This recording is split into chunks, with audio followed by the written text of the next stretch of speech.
හොඳයි. සුබ දවසක් හැමෝටම. Have a nice day. I'm Bandara Dissanayake from London Bridge English Academy. ඉතින් මම අද කතා කරන්න සූදානම් වෙන්නේ ලංකාවේ බහුතරයකට ඉංග්‍රීසි හදාගන්න ඕනි, විශේෂයෙන්ම මේ හදාගන්න ඕනි කියලා කියන ඉංග්‍රීසි කතා කරන්න ඕනි. නමුත් ඒ කියන්නේ උනන්දුව, උවමනාව, ආශාව තියෙනවා. එහෙම වුණත් ඇයි කතාව හදාගන්න බැරි? ඇයි මේක අපහසු වෙලා තියෙන්නේ? ඇයි අතරමඟ නතර වෙන්නේ? මෙන්න මේ සම්බන්ධව පොඩ්ඩක් කතා කරන්න හිතුණා.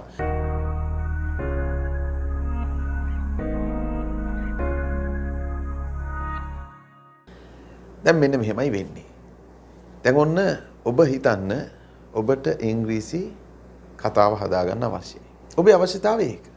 මොකද රැකියාවකට හෝ සමාජීය වශයෙන් ඔබෙන් අනේකා බලාපොරොත්තු වෙන්නේ ඔබේ කතන හැකියාව.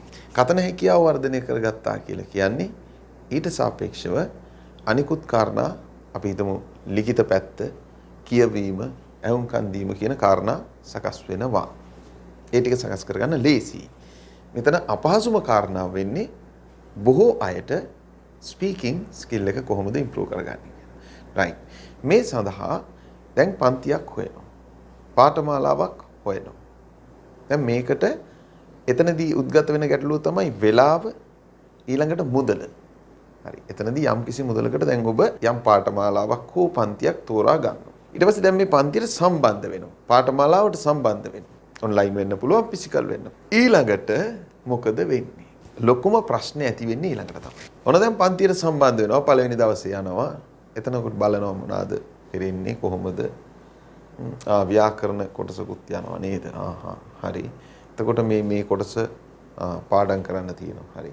වචන මාලාව ඔව් මේ කොටස පාඩම් කරන්න. දැන් ඔන්න ඔබට ලැබෙන දායාදයන් ටික එතනදී හම්බ වෙනවා.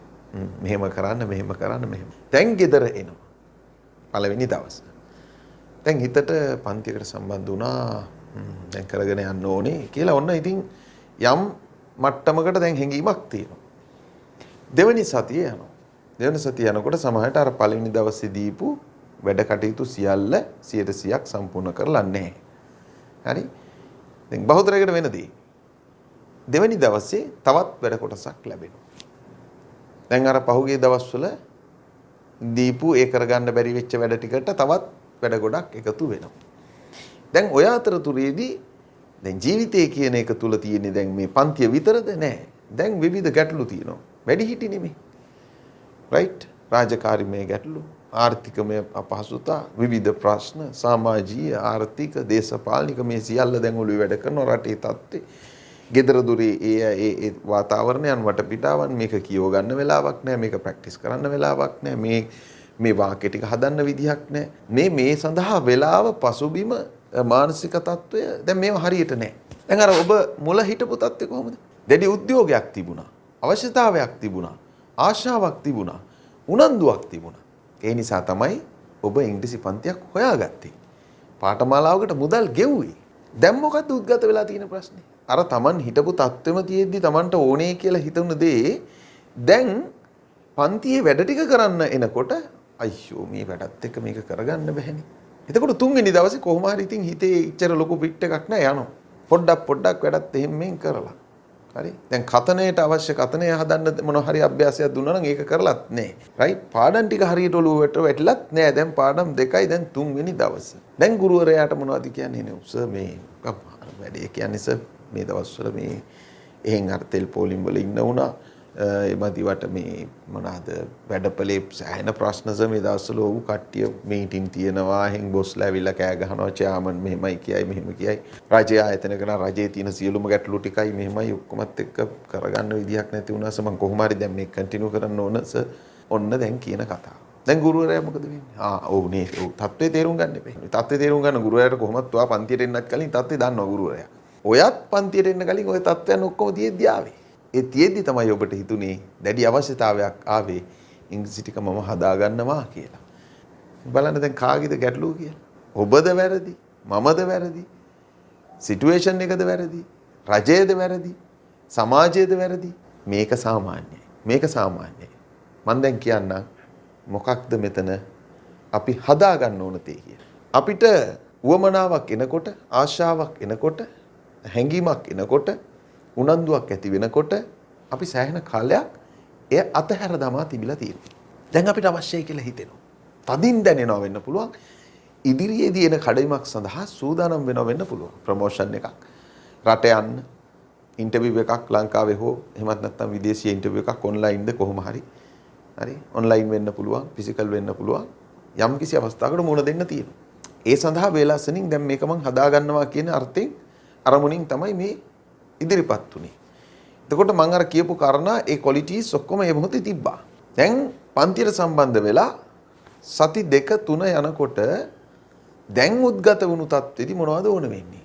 දැන් ආසාව, උනන්දුව, ඒ අවශ්‍යතාවය, උවමනාව, ඕනකම, ඒ පිළිබඳ දැනීම, හරි අවබෝධය, ඒ කියන්නේ මේක දැන් ඕනේ ඉස්සරහට මෙහෙම කියන ඒ සියල්ල හරි දැන්.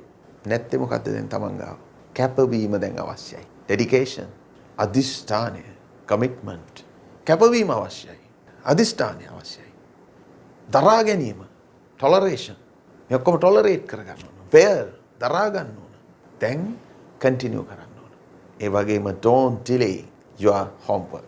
මේ දෙන එක අසයින්මන්ට් එකක්වත් එහෙම නැත්නම් හෝම්වර්ක් එකක්වත් ඩිලේ කරන්න බෑ. මම කොහොම හරි මේක කරනවා. අදිෂ්ඨාන කරගන්න. ඔන්න එයාට පුළුවන් වෙනවා ඉදිරියට යන්න. ස්පෝකන් ක්ලාස් වලට මගේ ඒවට එන්න හිතනවා නම් මේ අයට මේ කියන්නේ. කතනය සකස් වෙන්නට කාරණා කිහිපයක් අවශ්‍යයි. ඔබේ මුවින් මේ ඉංග්‍රීසි හිතට එන අදහස් ටික මේ සිංහලෙන් හිතට එන අදහස් ටික සිංහලෙන් හෝ කොහොම හෝ හිතට එන අදහස් ටික ඉංග්‍රීසියෙන් දැන් පිට වෙන්න ඕනේ. මේ පිට වෙනවා කියන එක මැජික් එකක් වගේ ගුරුකමක් විදිහට ඉන්ජෙක්ෂන් එකක් මගින් බෙහෙතක් මගින් කෙමක් මගින් කරන්න බෑ. මේ ටික පිටවීම සඳහා අවශ්‍ය මූල ධර්ම කොටස් කීපයක් තියෙනවා. ඒ ටික ඔබ තුල සකස් කළ යුතුයි මේ අවසාන ප්‍රතිඵලය ගන්න. ඒ සඳහා ඔබේ සහයෝගය අපිට අවශ්‍යයි. එතකොට මම භාවිතා කරන ක්‍රමවේදය සාමාන්‍යයෙන් ලෝකේ පිළිගත් ටෝස්ට් මාස්ටර් එහෙමත් නැත්නම් පබ්ලික් ස්පීකින් කියන සිස්ටම් එක. එතකොට මෙතනදී මම හැමදාමත් පැහැදිලි කරනවා ගොඩක් අය බලාපොරොත්තු වෙන්නේ ඉංග්‍රීසි පන්තියකට සල්ලි ගෙවපු පමණින්, පන්තියකට සහභාගී වූ පමණින්, පන්තිය දෙස මෙහෙම බලා සිටි පමණින්, නැරඹූ පමණින් මේක හරියනවා කියලා. එහෙම නෙමෙයි. හොඳින් මනවින් ව්‍යාකරණය දැනගත්තට බෑ. දැන් උදාහරණයක් හිතන්නකො ටෙන්සස් 12 කියලා. ටෙන්සස් 12 දැනගත්තට බෑ. ඒ තුල කොහොමද ව්‍යාකරණානුකූලව වාක්‍ය එහා මෙහා කරන්නේ? දැන් උදාහරණයකට හිතන් ටෙන්සස් 12 ඉස්සලා රාමු 12 ස්වභාවයන් හඳුනා ගන්නවා. මේ රාමුවේ අදහස් මෙහෙමයි. ඒ කියන්නේ රාමුවේ ස්වභාවය. ප්‍රසන්ට් සිම්පල් සාමාන්‍ය ක්‍රියා. ප්‍රසන්ට් කන්ටිනියුස් කරමින් ඉන්න ක්‍රියා. ප්‍රසන්ට් පර්ෆෙක්ට් කරලා තියෙන ක්‍රියා. ප්‍රසන්ට් පර්ෆෙක්ට් කන්ටිනියුස් කරමින් ඉන්න යම් මොහොතක සිට ආරම්භ කරලා මේ වෙලාවෙත් කරන අඛණ්ඩ ක්‍රියාවක්. ඒ වගේම ප්‍රසන්ට් සිම්පල් එක යූසේජ් එකක් නෙමෙයි. මොන වගේද සාමාන්‍ය ක්‍රියා කිව්වට මොනවද සාමාන්‍ය ක්‍රියා? එතකොට කන්ටිනියුස් කිව්වහම මොනවද කන්ටිනියුස් වෙන මේ ටෙන්ස් එකේ පාවිච්චි කරන්න පුළුවන් තව යූසේජස්. දැන් අතනින් ගත්තාම ප්‍රසන්ට් සිම්පල් එකේ මුලින්ම ගත්තොත් universal truth, general action, daily routine, daily basis, duties, responsibilities, needs and wants, beliefs, regular action, usual action, right? ඊට පස්සේ අර අපි කතා කරනවා ඒත් එක්ක frequency adverbs කියලා daily, weekly, monthly, yearly, ඊට පස්සේ once a month, once a year, every day, sometimes, never, ever, seldomly, randomly, right? මේ කියන මේ එක රාමුවක ගොඩක් තියෙනවා ඉගෙන ගන්න. present simple කියන්නේ සරල වර්තමාන කාලයේ එතනින් කියන්නේ සාමාන්‍ය ක්‍රියාවක් කියන එකෙන් නතර වෙලා බෑ. මේ විස්තරාත්මකව ඉගෙන ගන්න. එතකොට ඒ ව්‍යාකරණය තුල Tamanට හැඟීමක් ඇති වෙනවා. මේ රටාවට මෙන්න මේ අදහස් කියන්න පුළුවන්. ඒ රටාවේ ඊළඟට යම් අපි ප්‍රකාශ කරන අදහසක් ප්‍රධාන ආකාරයන් හතරකට කැඩෙනවා. positive meaning, negative meaning, positive question, negative question. ඊට මේ ටිකට WH question එකතු වෙනවා. එතකොට අපි information questions ගොඩනගනවා. තොරතුරක් විමසන්න. ඉතින් මේ ස්වභාවයන් ටික හඳුනා ගන්න time diagram, formulas, module, hints මේවා තියෙනවා. මෙන්න මෙහෙම රාමුවක් කම්ප්ලීට් කරගෙන ඊළඟ රාමුවට යනවා. present continuous මේ විදිහට 12ක්. ඊට පස්සේ කතුවරයාට වඩා කර්මය අපිට ફોකස් කරන්න ඕන වුණාම ඔබ්ජෙක්ට් අපි සබ්ජෙක්ට් බවට පත් කරනවා. මම මේ කාර් එක ගෙනාවේ ජපානයෙන් නා I imported this vehicle from Japan. මේ කාර් එක ගෙනත් තියෙන්නේ ජපානයෙන්. එතන මමත් නෑ, ගෙන්නපු එකක් නෑ, මුකුත් නෑ, කවුරුත් නෑ. කාර් එක ගෙනල්ලා තියෙන්නේ ජපානයෙන්. This car has been imported from Japan. එතකොට මොනවද මෙතන ආවේ කියන්නකෝ. ඔයාට තේරුණු දේ කායක තේරුණා. imported කියන වචනයක් ඇහුණා. from Japan ඇහුණා. මේකේ පෙළ ගැස්වීම සහ ඒ අතරමැද තිබුණු පුංචි වචන කෑලි දෙක තුන විතරයි නේද ඔබට ගැටලුවකට තියෙන්නේ. මොකක්ද එතන නීතිය? එහෙනම් ඒ ටික තමයි ව්‍යාකරණයෙන් ඉගෙන ගන්න.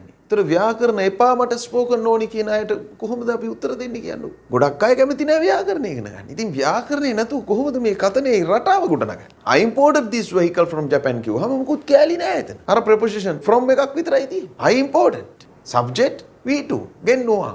ගෙන්නලා තියෙන්නේ ජපානයේ. I have imported තුනා. අන්න have කෑල්ලක් වැඩි. කායික මුලට ගත්තාම ka has been අන්න has been එකක් ඇවිල්ලා. ඊළඟටත් imported. එතකොට ගෙන්නලා තියනවලු හැබැයි imported ගෙන්නවා වගේ වචනයක් තියෙන්නේ. ඉතින් මේ ව්‍යාකරණය එතන යන්නේ passive voice. කතුවරයා නැතුව කර්මයේ subject ගේ place එකට දාලා අදහස් ප්‍රකාශ කරනකොට අන්න අපිට ඕන වෙනවා passive voice. එතන 8ක් තියෙනවා. මේක විනාඩි 5න් මේ මෙන්න ටෙන්සස් 12ම විනාඩි 5න් විනාඩි 10න් කියලා ඉගෙන ගන්නනේ කැමති ඈ ඉතින් ඒ මොකුත් නෑ අර ධම්මික පැණිය වගේ කවුරු හරි කෙනෙක් මේ පොඩි නිවේදනයක් දැම්මොත් එහෙම මෙන්න ඉංග්‍රීසි සතියෙන් අල්ල ගන්න පුළුවන් දවසෙන් අල්ල ගන්න පුළුවන් මේ පැණියක් තියෙනවා එහෙම නැත්නම් ඉන්ජෙක්ෂන් එකක් තියෙනවා කියලා පොර කකා පොලිමේයි එහෙම જાතියක් ඉන්නේ එහෙම මේ ෂෝට් ටයිම් මේ ලොකු රිසල්ට් එකක් බෙනිෆිට් එකක් බලාපොරොත්තු වෙන්න බෑ කිසිම දෙයක එහෙමනම් ඒවා අහඹ සිදුවීම් නිදානයක් පාත් වෙන්න ඕන නේ කියන්නේ කීමට වුණා සුයිප්පයක් ඇදුනා වගේ නැත්තම් දෙයියෙක් මොකක් හරි කරලා වගේ. ඉතින් ඒ වගේ අර එහෙම ඉබේ වුණොත් තමයි. ඒ නිසා මේ ආයාසයෙන් හිතාමතා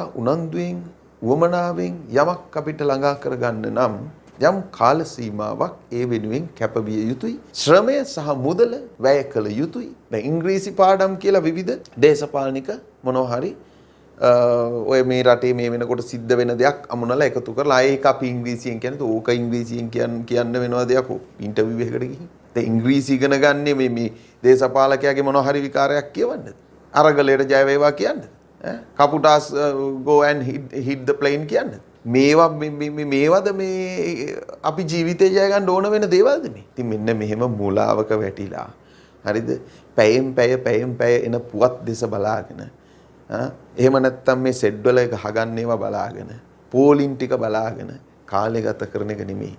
ඔය සියල්ලෙන් දුරස් වෙලා හරි අධ්‍යාපනයක් ලබා ගන්න. ඒ තුල ඉංග්‍රීසි ටිකක් හරියට හදාගත්තොත් වෙන රටකට යන්න දෙයක්වත් නැහැ මේ රටේම ජොබ් තියෙනවා. මේ රටේම ජොබ් තියෙනවා. ගෙදර ඉඳන් කරන්න පුළුවන් ජොබ් තියෙනවා. ඉංග්‍රීසි ටික හරියට පුළුවන් නම්. ඉංග්‍රීසි ටික හරියට තියෙනවා කියන්නේ කම්පියුටර් එක ගේමක් නෑ. අපේ අයට තවත් තියෙන එකක් තමයි මේ මානසික ලෙඩක් තමයි මේ අන්තර්ජාලයෙන්ම මුදල් හම්බ කරමු කියන එක.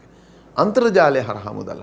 දැන් සමහරව හිතන් ඉන්නවා මමත් මේවා කරනකොට එහෙම මගෙන් මැසේජ් දාලා අහනවා සර් පන්ති එහෙම නැද්ද සර් මේ YouTube එකට අමතරව මං කියනවා YouTube එකට අමතරව පන්ති නෙවෙයි මම පන්ති වලට සහ වෙනත් දහසක් රාජකාරි වලට අමතරවයි මේක කරන්නේ. කියන්නේ ඒගොල්ලෝ හිතනවා මේකෙන් තමයි මං සල්ලි හම්බ කරන්නේ. මේක මේ අමතර සේවාවක්. යම් කිසි දෙයක් සමාජයට පැහැදිලි කරන්න අපි කරන ශේෂ්ත්‍රය තුළ පාඩමක් වෙන්න පුළුවන් වෙනත් කාරණාවක් වෙන්න පුළුවන් අධ්‍යාපනයට අදාළ ඉංග්‍රීසි අධ්‍යාපනයට අදාළ හරි එහෙම වගේම රටේ ප්‍රධාන ප්‍රශ්නයක් වෙනකොට යම් කිසි විදියක මගේ මතයක් ප්‍රකාශ කිරීම ගුරුවරයෙක් හැටියට විශාල පිරිසකට යම් සේවාවක් කරන සහ විශාල පිරිසක් මාව අනුගමනය කරනවා මගේ යටතේ ඉන්නවා ඉගෙන ගන්නවා ඉතින් ඒ වගේ ඒ සඳහා තමයි මේ මෙහෙම දෙයක් කරන්නේ හරි එතකොට මේ දැන් අපි වවන්න ඕනේ හරි අපි වෙනත් ආදායම් මාර්ග හිතන්න ඕනේ ඒ ආදායම් මාර්ග හිතනකොට මේ සමාජයේ ඉල්ලුම මොකද්ද බලන්න ඕනේ සමාජයේ අවශ්‍යතාවයක් වෙන්න ඕන මගේ ආදායම් මාර්ගය හිතන්නකෝ එතකොට කොච්චර ලොකු දෙයක්ද දෙපැත්තටම සේවයක් වෙලා මේ මෙහෙම දේවල් බලන්න ඕනේ